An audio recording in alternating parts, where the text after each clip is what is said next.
కుర్చీలో ఎవరు కూర్చునేవారో తెలుసా?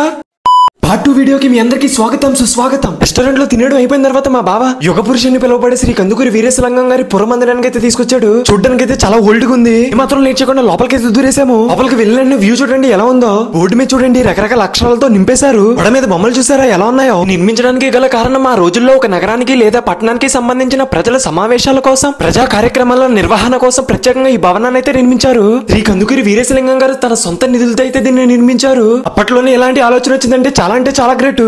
ఆ తర్వాత పైన ఏదో ఒక రూమ్ ఉందని చెప్పి తలుపు తీసుకుని అయితే వెళ్ళిపోయాను. తీరా అక్కడ చూస్తే శ్రీ కందుకూరి వీరేశలింగం గారు కూర్చున్న చైర్ అయితే కనబడింది. ఆ పక్కన ఒక బీరువాలా కనబడింది. ఏమన్నా కనపడుతుందమ్మో అని చూశాను, కానీ నాకేం కనపడలేదు. తర్వాత కిందకు వచ్చి చూస్తే చిన్న డోర్ కనబడింది. తీసి చూస్తే మొత్తం చెత్త ఉంది. చూడండి మా నాన్న ఒకటే క్యారమ్ బోర్డ్ ఎలా ఆడేసుకున్నాడో. మొత్తం చూసేయడం అయిపోయిన తర్వాత ఇక్కడే దగ్గరలో కందుకూరి వీరేశలింగం గారు ఇల్లు ఉందంట.